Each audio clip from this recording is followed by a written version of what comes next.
I hope everybody had a fantastic new year. Let's start the year off with a great video and a Silver Hunt Sunday. Stay tuned. Bye.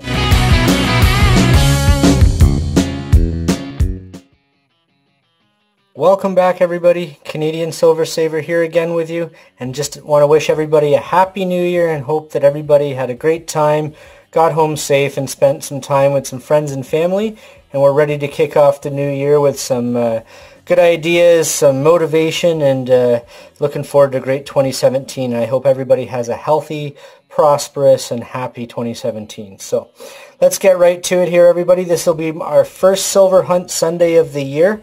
Really excited about that, and it's neat to be able to share these with you and show you what I got along the way. And I want to talk a little bit as I show this stuff off to you, why I get what I get, and a little bit behind why I do the stacking that I do. These here that you see, I grabbed this. This is actually a little bit of a golden arms reason. He's been talking about his 1/10 ounce stack, and I don't have any proof. I have two proof coins, sorry. I gotta be careful with the reflection here.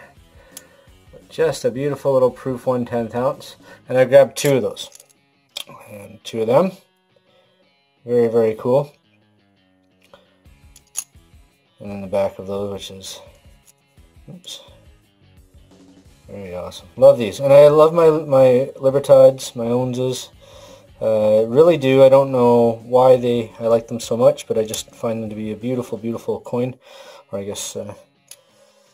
Type of stuff. If I pick this up, it's because I'm, there's a collector in me that wants to get this. This is I'm not getting for the lowest of premium by any means. Now I got these on a great price. They were on sale actually at thecoinshop.ca. I have a code with them, and you get a discount. But I didn't get a discount with these because of that. That was just these. Come on, these were on sale then.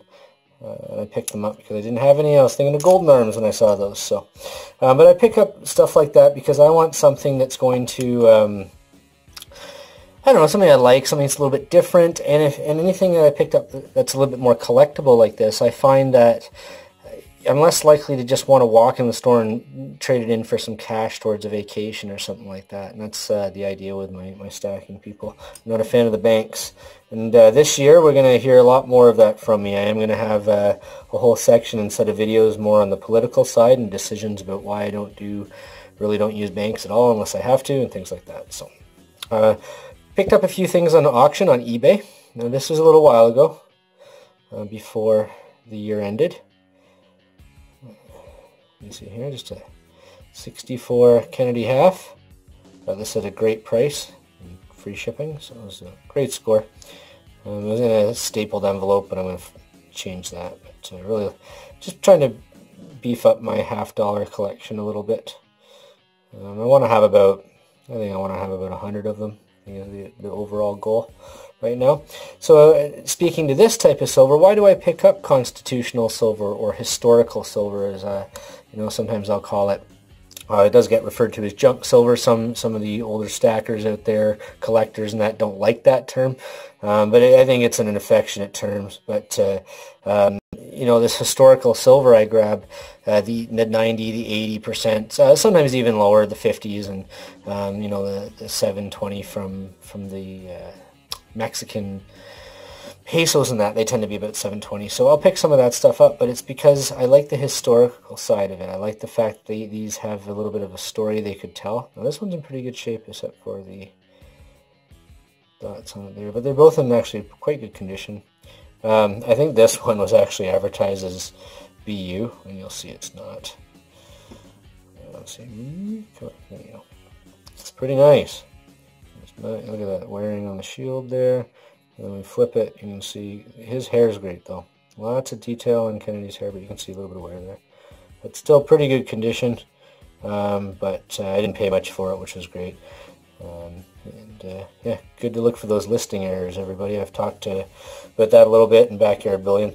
But I picked this stuff up because of the history behind it, the collectability, but then you're also buying fractional silver. So I have to be honest, this type of stuff is more for the SHTF situation, in my view. It's fun to have. It is fun to collect it. You'll pay a fair premium on a lot of this stuff compared to going out and just buying, not even that, silver bullion. or even buying this, this is fractional silver that is full silver. But this is a recognized coin, and you'll find too a lot of people that have been collecting their whole lives, maybe the older collectors and that, coins are a big deal, and people understand coins. They know what a coin is. They don't always understand what a round is or a hunk of silver, right? So this is something that everybody recognizes, and if SHTF happens, in my view, in my humble opinion, this is the first type of currency that will get created, outside of the beans and rice and ammo and water and stuff like that. So I'm going to talk about that too. I'm going to show you my kind of my bug out shelter stuff, so to speak. Make sure it's all part of stacking them, guys, right? You can stack this. This is for the future. This is for financial collapse, possibly, if that ever happens. But you also have to stack, food and water and protection for your family, right? Just in case. And so something else I picked up in an auction, Canadian coin here. This was kind of cool. So you saw it there just really quickly. I think, again, Golden Arms, I believe, just had one of these. Maybe wrong. Maybe Vessel, Silver Vessel, actually. But this is a cool coin. It's a 1967 one. It's graded from the ICCS Canadian company, which, from my understanding, really doesn't hold any merit anymore unless it's in Canada. They are still around, from my understanding. It's all sealed up. It's all like heat sealed and stuff here in the middle. You can't take them out without tampering with it, but there's definitely not as near the value as slabbing them and that. But the back of it, unfortunately, looks like this, and that was not in the photo, but it's okay because I got this cheap. It's still, great condition overall. Based on what I paid for it, everybody, I might cut this out and try to deal with that. I'm not sure. What do you think? How about maybe I'll put a vote up in the corner. Let's do that. All right, here you go. I'm going to try something here.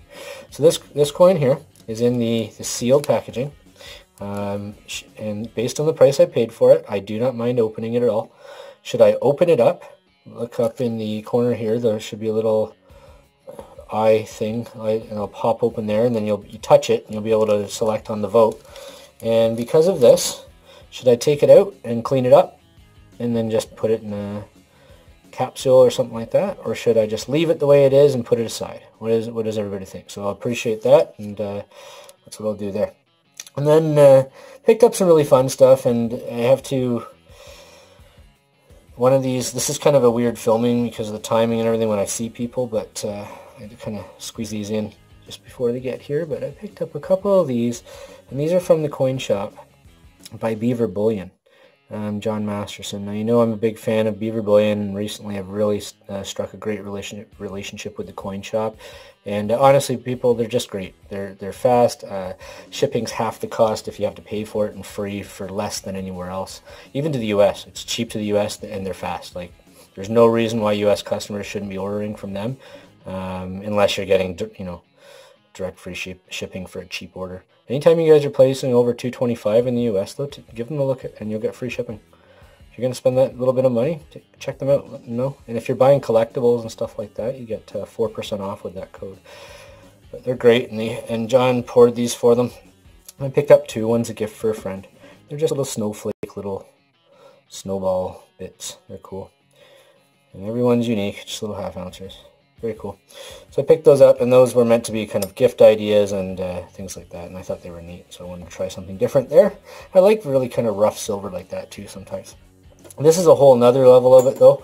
I grabbed these as well, and these were from a seller on eBay, a regular seller that I buy from, and these are pretty neat, but they are from Monarch Mint. Let's see. Monarch Precious Metals. And each one is different. So let's flip them all over so you can see. They're done this way on purpose. They're all stamped off. Oops, sorry guys, there we go. They're all stamped off a little bit differently. And the backs are scarabs on the back. And they're done to be like an Egyptian coin. And really cool, really rustic, have a really neat sound to them. I want to have a box full of these. Seriously, I want to have, I'm not kidding, I think I want to have like probably 100 or 200 of these, just to have in a box to hold on to. And they're half ounces, And I didn't, and you can see it's marked on there, 999 fine silver. And then that's just that logo. And then, oops. And then you'll see there, half troy ounce. But very, very cool. Let's see if I can get some nice close-ups of those. And again, this is collectibles, everybody. Now, if I buy this and I can get it close to a spot price, which I did, this is not costing me any more than buying a round, than buying a buffalo or a maple or a walker. Maybe like 25 cents more. Okay, so maybe a little bit different. I really do think I'm going to make that back no problem in the long run. And these are because the collector in me likes to have some fun when I'm doing it. If I was going to pay a huge premium on these, I wouldn't have done it. And it was great. And it was free shipping too. So very important to try and get that whenever you can. You got to factor that into your cost. But sometimes, I mean, people, if you're buying collectible coins, colored coins, ones that are, you know, an ounce, and they sell for $75, $150, stuff like that, you're not buying silver at that point. You're buying a collectible. And that was the evolution of my stacking. I started out with the idea that I wanted to, you know, buy silver to store for the future, something that I owned, something that was mine, that was very difficult to take away from me without prying it from my hands, so to speak, and having investments for the future. Along the way, I discovered that you know, there is a collector in me and always has been, but rather than spending the money on those collectibles, I started spending the money on this type of collectible, which of course is an asset that's easily transferable and a lot easier for my wife to deal with. God forbid something happens, knock on wood. So that's the idea, right? That, you know, switching my assets into stuff like this, it's fun.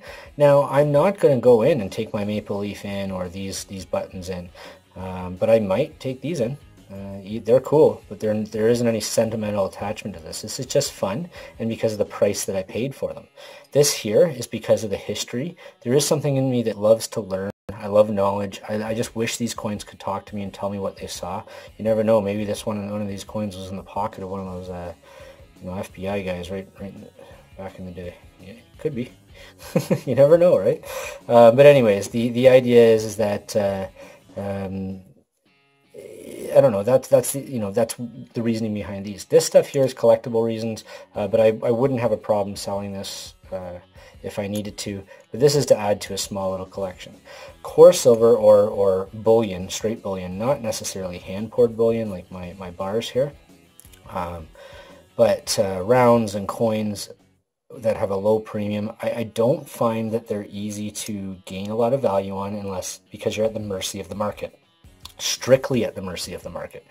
Any of this stuff here, you create yourself options when selling and trying to create you know, wealth from the money that you have, your savings. You need to make your money make money for you. And with this stuff here, over time, I'm hoping it will gain value. I'll package them nicely. I'll take care of them. Silver and that will go up hopefully. But that's, you know, that's minor with these. Again, this is more for SHTF situation plus collecting fun coins. This stuff over here I'll sell if the market goes up and I can make some good money and I've got the ability to flip that, maybe turn it into some gold or more silver down the line. I'll do that as well. This stuff here though, this isn't something that I really want to sell. I picked this up because it's a bit more sentimental to me, and that'll sit in. I have two booty boxes, one for community silver and one for personal silver that I didn't pick up from the community that I want to hold on to. So a little bit behind why I do it, guys, and kind of the evolution of my stacking, but I have to have fun while I'm doing it. I encourage everybody to do the same. There's collectors in us, there's investors in us, and then there's the stacker that kind of brings us all together. Whether it's because you're worried about SHTF, whether you like hand-poured artwork, or whether or not you're a collector of you know, proofs and a bit more you know, rare kind of design coins, maybe not rare, but with a bit more fancy design on them. You like the numismatics and things like that. You know, it's okay, and it's okay to have all that. And I think that it's a good idea to have that diversity in your stack so that you're not bored and that you're not just taking this stuff to the store to sell it quickly. And I'm not, you know, I think that you need to invest in things you enjoy and things that you like. If you're not investing in things you like, you're going to make some bad choices. And also remember to take a deep breath sometimes, because you may see a lot of this stuff that you like and you could end up too much of that currency that you have that maybe you got to pay some of those bills with. So some smart choices, people, but that's why I have a little bit of variety in my stack all the time. Hope everybody had a great new year. Enjoyed the first video of the year. Remember to like, share, comment, and subscribe. Check me out on Instagram, Facebook, Twitter, Google Plus, and Reddit. And don't forget to use that coupon code to thecoinshop.ca and save yourself 4% on any collectibles or anything but bullion, basically, like that. So accessories, they've got a great selection there as well. Been a great time, everybody. Looking forward to a great year with you, and we'll talk to you soon. Canadian Silver Saver, out.